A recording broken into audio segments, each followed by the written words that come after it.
When it comes to the PMC, we've talked about them a lot, and I think what has been so clear about, look, the Warren campaign, the only benefit of the Warren campaign is I think it's a body blow to wokeness and the PMC in some respects. But was this the reason? Because there was even a time where I was like, I get it that, they're annoying, they're sanctimonious, they're whatever. But there still really just is not a very strong left in this country. And there's going to be alliances and liberals, particularly when we're talking electorally. And now that, this sort of total, this like bomb detonation over essentially, some combination, I think, of actually deeper ideological considerations that might not even be articulated, but also just personal grievance. It gets us into a new time where, and maybe you were already there. I mean, you've been warning us about these people for a long time, but what does that say about okay, if poor people are still not voting and working people are still not voting for beyond, I think it's a chicken and egg. I think in order to get them out for something like Sanders, it's almost like Sanders' campaign that he's been running as a second term one. Which is, I've just delivered some great things for 4 years. Now you believe enough to come in. So it's never about blaming the electorate, but it's the truth that it's a problem that those people are not coming out. That's a problem for a left-wing project. And then definitively, the wing of the PMC that would like to brand identify itself as being concerned with poverty and healthcare and all these things. A lot of them, and including not just the campaign, but groups that didn't endorse Sanders and people that, have a policy manifesto that's identical to his, but, stayed neutral, all this other, they're not serious about it. So what do we do? What's the lesson? Well, yeah, $64 question, right? I mean, what I've been in conference calls for the last few days where we've been talking in concrete terms about that kind of stuff.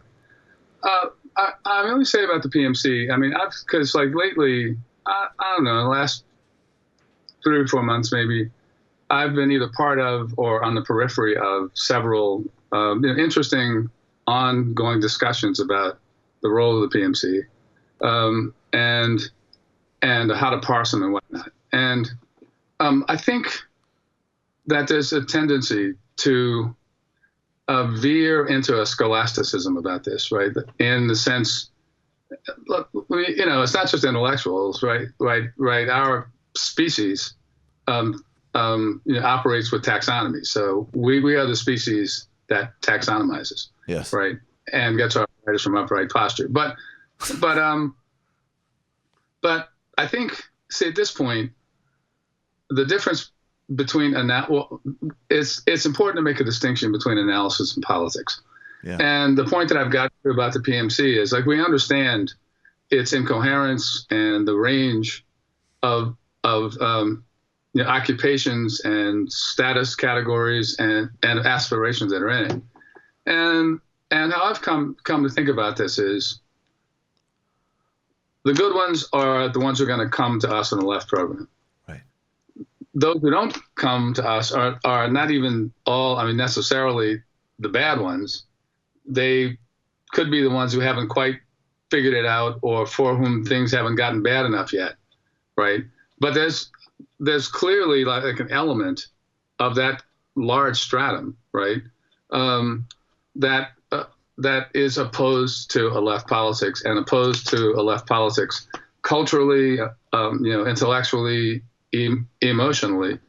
I'm out. So like take Warren for a second, right? I never saw her as a leftist. What I've always seen her as is like a 1912 progressive with the capital P, right? Because she's not committed to politics, to left politics. She's made that very clear. The mystery to me about what happened in her camp, by the way, is, some of us are really afraid, you may have been too, that she was going to hang with the left for long enough to give the liberals what they wanted in discrediting Bernie, right. and like their move. And the thing I can't understand for the life of me was the smart Cambridge people around her. I think maybe they just got so jacked up with how popular she seemed to be. And I was saying to a colleague today, I'm after one thing that 40 years of faculty meetings taught me. It is the one thing academics cannot do at all is count the damn votes, right? So yes. So right. I think they took we're smarter than everybody we have come to dominate with her persona. So this may also be an element of the extent to which the woke bullshit was driving the campaign. Right. But she made the move to the right, exactly the same move that Kamala Harris had made a month and a half earlier. And I don't understand how they could see how it tanked Harris, but couldn't see it was going to tank her. Now I'm happy it did, because otherwise, my nightmare scenario might have come true. And now, of course, none of them ever mentions it, right? I mean, they've already. I saw an article in the Times a couple of days ago where they've taken the knives out and are going after one another anonymously, which is what campaign operatives of that sort do, right? Because they got to try to get the resume straight for the next job. But nobody has said anything about the fact that she had originally identified with the left program. She turned away from the left program and then tanked immediately. So, but it's everything else, right? It's like, sexism. It's like, and I mean, the way I would hope the way that she, and for that matter, Klobuchar, right? And we started reaching as the ship was going down for, this big tall guy standing too close to me. Bernie told me something that no one could ever imagine that Bernie would actually say. Right. Plus, not to mention, she's got a history as a liar. So, right. But yeah, so, I mean, I don't know. I mean, I think. Do you think that there's any, and I'll just put this again for people who need these disclaimers. This is not a denial of sexism as an example of a force in society and politics and things that we need to, but there's a broader context obviously for dealing with. But in this specific Warren narrative, like, yes, for sure. Like, is there broad, like I actually said from the very beginning, and people did not like this, and I was talking purely just political performance. And I would say, I don't think that Elizabeth Warren, and I'm being very generous, I'm not talking ideologically, I'm saying stipulate that she's great, okay? I don't see her as a campaigner, as somebody that can actually go up and win a general election. And then folks would say, well, that, partially that's gendered and so on. I'd say, you know what? I agree. Absolutely. And just as the case with Obama, it's harder for a black man to get elected president. So you needed, frankly, a guy who had, serious political talent as a campaigner. Like, this is part of this stuff is just theater. It's just movies, and you have it or you don't. And to watch what's happened in the past couple of weeks, and this is my question, where it isn't like, again, if we're just looking at this clinically, Pete Buttigieg, he did a lot for himself. This guy is a friggin' little town mayor who finished third in the race. Like, that is a crazy overperformance. Elizabeth Warren, I don't think finished second in a single state. She's a fifth place finisher she performed worse than, and if Klobuchar had stayed in, Klobuchar did class solidarity and dropped out, but Klobuchar, I'm sure, would have won Minnesota. Elizabeth Warren had a failed, poorly finished campaign. And the type of ink blaming sexism or this or that is starting to look to me the same way in the Jon Stewart era with George W. Bush, where it's just like a moment where a certain part of woke culture, it's turning into like, that just isn't true. And that was previously only reserved for, the crazy conservatives, right? The people who think the earth is flat. And this is the first moment in a culture where you're seeing a reaction to just it was so close and it came up short so we can parse the variables. We're talking, you failed And all of these justifications and fantasies are not grounded in reality. What is the implication for that kind of discourse, you think, when it's so in denial of things? Well, it's kind of like that in 2016 too. Yeah, right? that's true. And I mean, going back to Obama, I mean, he was definitely skilled at performing the persona that got elected, right? I think is the way to put it. But I think his election also, I mean, depended on the bottom falling out of the economy and John McCain having the hubris to think that he could tap how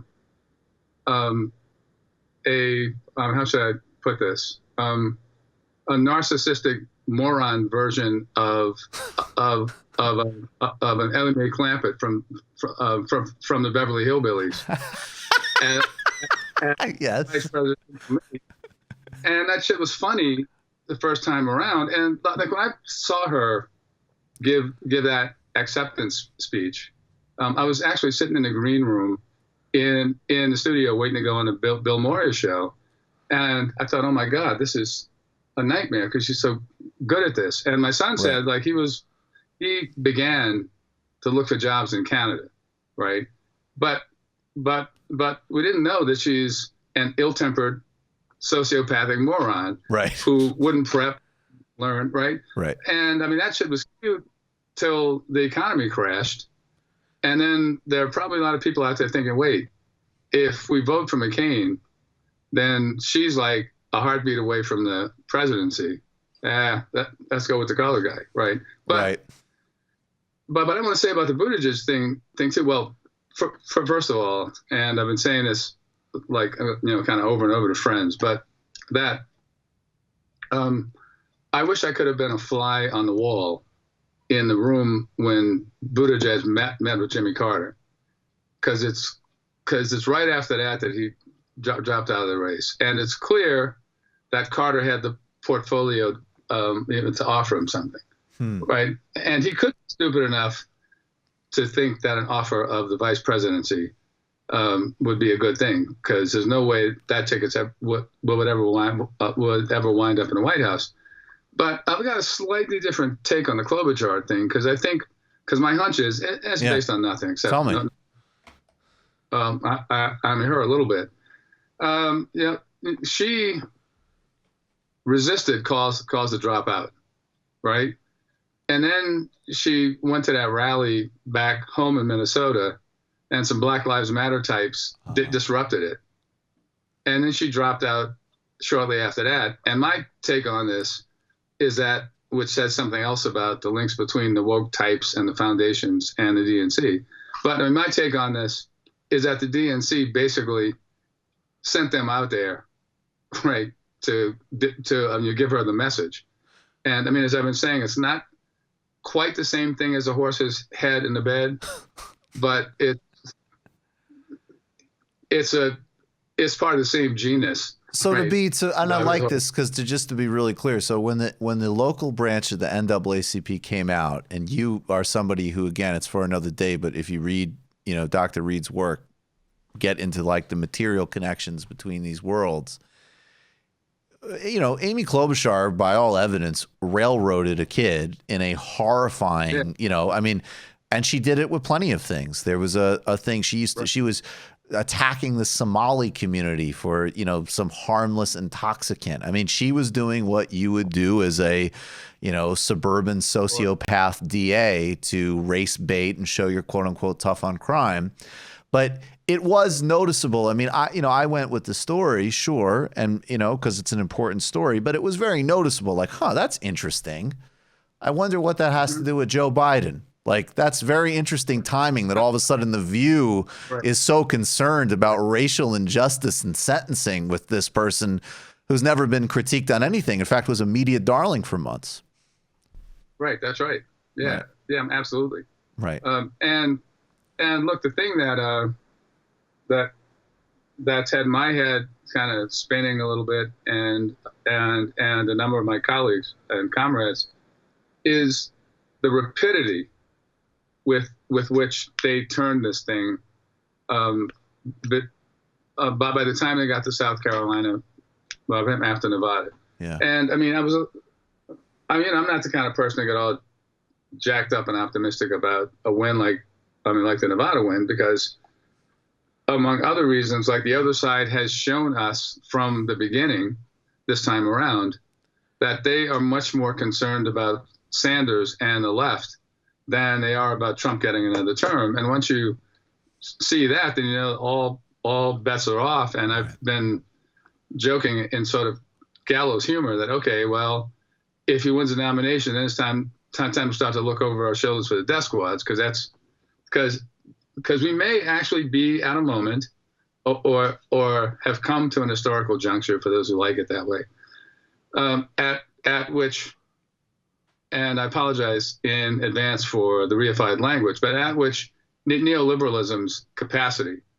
to disorganize the working class has waned. Right. Right. And that's a lesson to take from around the globe, especially the pink tide, right?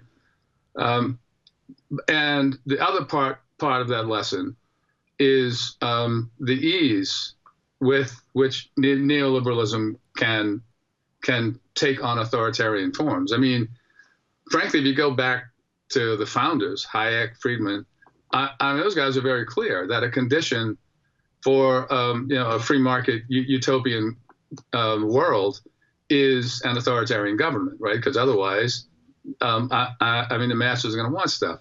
So we may be at a point where there are really only two ways to go, right? And one is is to align with pursuit of what's in effect like a social democratic agenda, and the other is authoritarian neoliberalism. And I'll say this too before I shut up, that if Biden were to win somehow, right? If Krakatoa were to explode again, and the coronavirus were to merge with the Black Death, right? I think that's it, frankly. Like, we're seeing it. If there is a major public health crisis that tanks the economy, there you go. Right. Yeah. Right. And so he might be able to win. Right. But what he would do if he wins is, as he said over and over and over, try to reinstate the status quo ante, which would be likely given what happened in 2016. And I know political scientists will talk about 45,000 votes or 80,000 votes, whatever. But that could prepare the way for a more serious and connected and competent Trump. And we could be in huge trouble, right? I mean, either way. Do you think? Oh, sorry. I think I may have gotten answer the question. No. That's the thing with you though, is it's all good. You just watched a Michael Brooks show video. Subscribe to get them all. Why wouldn't you? Don't be foolish. Click subscribe below and become a patron as well. Patreon.com/TMBS. Thanks everybody.